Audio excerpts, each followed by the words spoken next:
seorang kepala cabang bank konvensional di Jakarta. Udah dengar ceritanya? Belum? Kepala cabang bank konvensional di Jakarta meninggal dunia setahun yang lalu. Dia orang yang saleh, kata teman-temannya. Puasa Senin Kemis, sering bangun tahajud, sering bersedekah, haji umroh berkali-kali.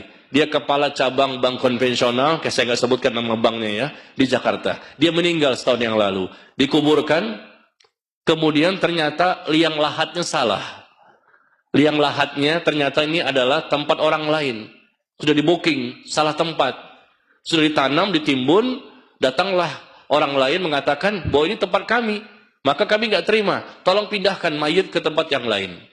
Karena kami sudah booking sebelumnya. Mungkin bawahnya ada AC atau apa, kita nggak tahu. Dan ini diceritakan langsung oleh Bapak Indra.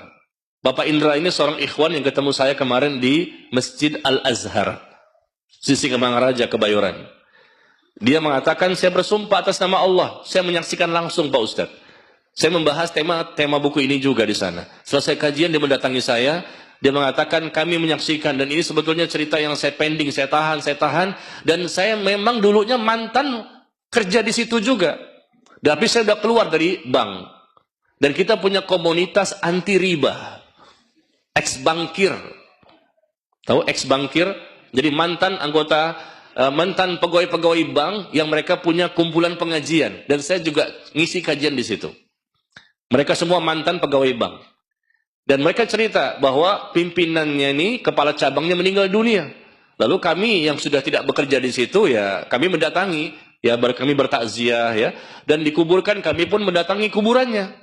Dan ternyata Pak Indra ini cerita kepada saya, dan juga diikuti oleh teman-teman yang lain, jadi banyak ya saksi di situ. Ketika dipindahkan, dikubur, dicangkul lagi itu. Karena apa? Keluarga si mayit nggak terima, karena kami sudah booking di sini. Kami nggak mau mayit itu dikuburkan tempat yang lain. Maka mayit tadi yang sudah terlanjur baru dikuburkan, baru tanam, dipendam, dan mereka mau pulang, ternyata datang orang yang lain. Maka digali lagi. Apa yang terjadi? Tubuhnya hangus, kain kafannya hangus, dan papan-papannya itu hangus. Ini bukan cerita sinetron. Saya katakan kemarin hari Rabu, ini kan hari Selasa ya, Rabu yang lalu saya ketemu dia. Insya Allah besok saya ketemu lagi. Ini cerita nyata, mantan kepala cabang bank konvensional. Dia mengatakan kaget tuh semuanya. Bahkan ibunya si mayit pun ada di situ pingsan. Dan nggak selalu ditunjukkan seperti ini kan. Tapi ini nyata langsung ada.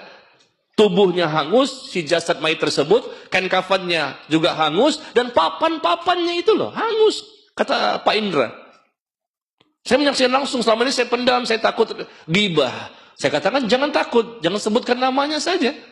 Jangan sebutkan namanya, pokoknya si fulan gitu. Tapi antum menyaksikan, iya, anda menyaksikan. Teman-teman yang lain juga menyaksikan Pak Ustadz.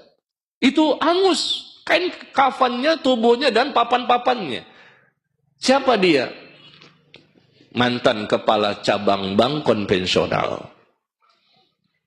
Dosa apa? Riba. Apa yang dia makan setiap hari? Harta riba. Kan dia digaji dengan uang riba. Itu menjadikan keluarga mayit yang lain, yang awalnya minta dibongkar, akhirnya nggak jadi. Udah, tanam lagi. Nggak berani mereka. Takutnya nanti mayit mereka juga begitu.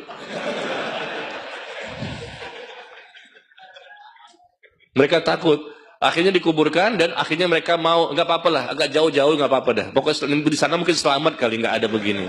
Kan beda tuh, bawahnya kan beda ya.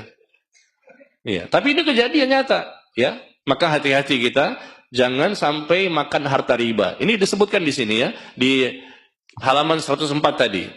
Jangan, ya keluar sudah dari bank-bank itu. Semua bank sama aja. Ada ribanya di situ. Ada yang besar, ada yang kecil. Tapi sama, ada. Cuman ini kalau konvensional besar, banyak ya, yang syariah ada, tapi meskipun tidak sebanyak bank konvensional.